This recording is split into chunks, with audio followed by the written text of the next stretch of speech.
Good morning everyone. Today we will continue second chapter of second semester.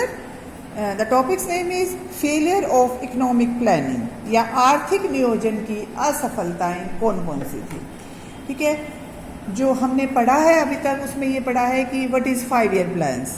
ठीक है, उसमें targets of 5 year plans, achievements of 5 year plans. ठीक है, आज हम करेंगे फेलियर ऑफ इकोनॉमिक प्लानिंग या फेलियर्स ऑफ 5 ईयर प्लान। ठीक है, कि जो हमने 5 ईयर प्लान बनाई थी, ठीक है, उसको लागू किया गया, उस पर पैसे खर्च किए गए, बहुत सारे टारगेट थे हमने अचीव कर लिए, लेकिन कुछ टारगेट है वो हम अचीव नहीं कर पाए।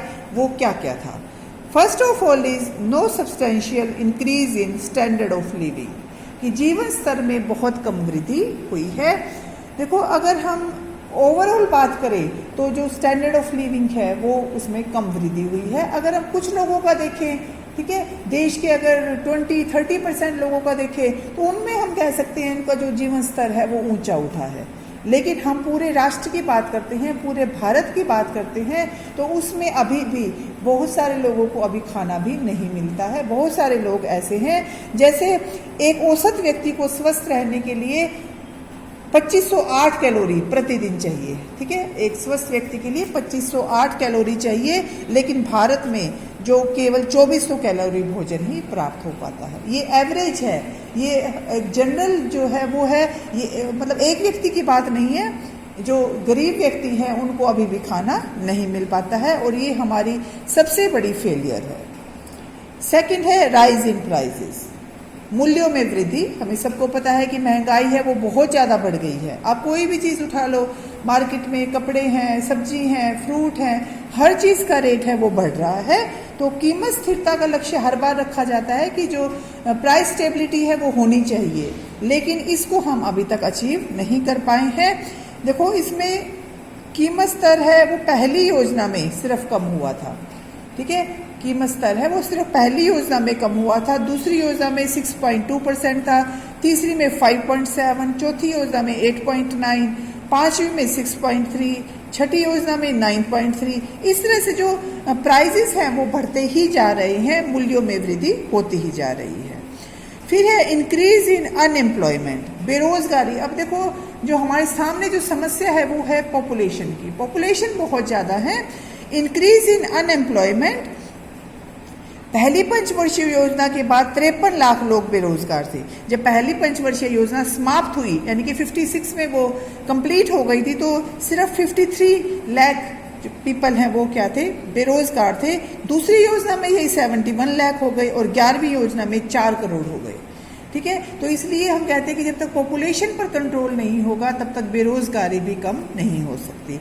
इसके लिए कहीं ना कहीं हमारी जो पॉपुलेशन है वो रेस्पॉन्सिबल है। Fourth, less growth in production या उत्पादन में धीमा विकास। पंचवर्षीय योजना में उत्पादन का विकास धीमा रहा है। योजनाओं में कृषि विकास को जो प्राथमिकता देनी चाहिए थी वह नहीं दी गई है। पूंजी प्रधान उद्योगों को इतना बढ़ाया गया है कि कृषि और ग्रामीण उद्योग पीछे रह गए। ठीक है, और हरित क्रांति वास्तव में गेहूं और चावल की क्रांति बनकर रह गई। जो कृषि उत्पादन था, एक हरित क्रांति आई थी हमारे देश में 1961-62 में।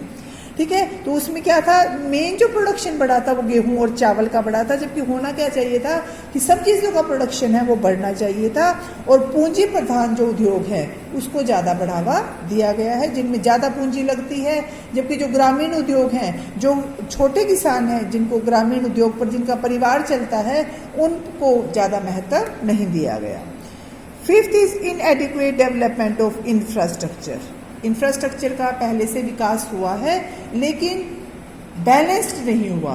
जैसे गांव है अभी भी पिछड़े हुए हैं, कच्ची सड़कें हैं, ठीक है, वहाँ पर टेलीफोन की सुविधा नहीं है, और पुल नहीं है, वहाँ पर फ्लाईओवर्स नहीं है, तो अभी भी दिक्कत होती है पहुँचने में, सामान को लाने ले जाने में। इंफ्रास्ट्रक्चर वो बहुत ज़रूरी होता है, तो इंफ्रास्ट्रक्चर का बैलेंस्ड डेवलपमेंट नहीं हो सका है।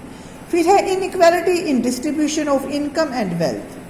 ठीक है, आय और धन के बंटवारे में असमानता, जो कि हमारे देश में सबसे बड़ा ड्रॉबैक है, सबसे बड़ी कमी है हमारे देश में, कि जो निर्धन वर्ग है वो और निर्धन होता जा रहा है, और जो धनी वर्ग है वो और ज़्यादा धनी होता जा रहा है। तो इसके लिए हमें क्या करना है?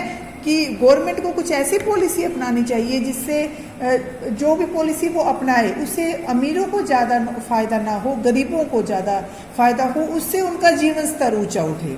ठीक है, तो ये जो हम अचीव नहीं कर पाए हैं वो ये सबसे बड़ा है कि इनइक्वालिटी है वो पहले से ज़्यादा बड़ी है।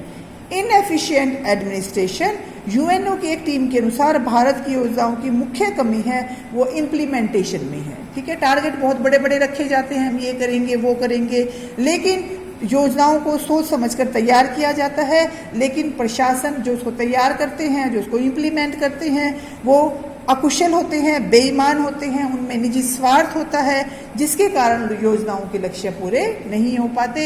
जो पैसा खर्च होना चाहिए था प्रॉपर, जितने का टारगेट वो पैसा खर्च नहीं होता, लोगों की अपनी जेबों में चला जाता है। तो ये है हमारा इनएफिशिएंट एडमिनिस्ट्रेशन। फिर है लैक ऑफ स्ट्रॉन्ग फाउंडेशन। फिर जो हमारा सुदृढ़ आधार होना चाहिए देश में वो नहीं है। अभी हमने कृषि के विकास के लिए प्रकृति पर निर्भर रहना पड़ता है।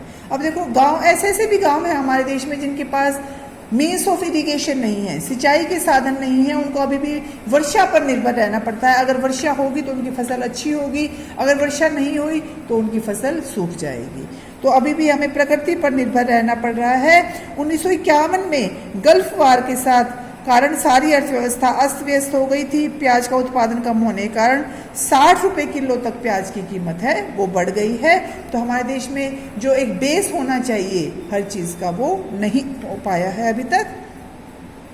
फिर है मोर एम्बिशियस, कि अधिक महत्वाकांक्षी है हमारी योजनाएं, कि हम लक्ष्य तो बहुत बड़े बड़े रखते हैं कि हम इस योजना में इसको अचीव करेंगे, लेकिन उनका जो इम्प्लीमेंटेशन है वो ठीक तरह से नहीं हो पाता। और योजना काल में विकास की वृद्धि दर के लक्ष्यों और प्राप्तियों में काफ़ी अंतर रहा है। जो हम टारगेट रखते हैं, ठीक है, और जो हम एक्चुअल में अचीव करते हैं उनमें काफ़ी डिफरेंस है। ठीक है, उतना हम अचीव, तो इससे अच्छा है कि हम छोटे लक्ष्य रखें अपने, ताकि उनको अचीव किया जा सके, उससे पैसा भी कम खर्च होगा। ठीक है, तो ये है कि मोर एम्बिशियस है हमारी सारी योजनाएं। फिर है paradox of saving and investment.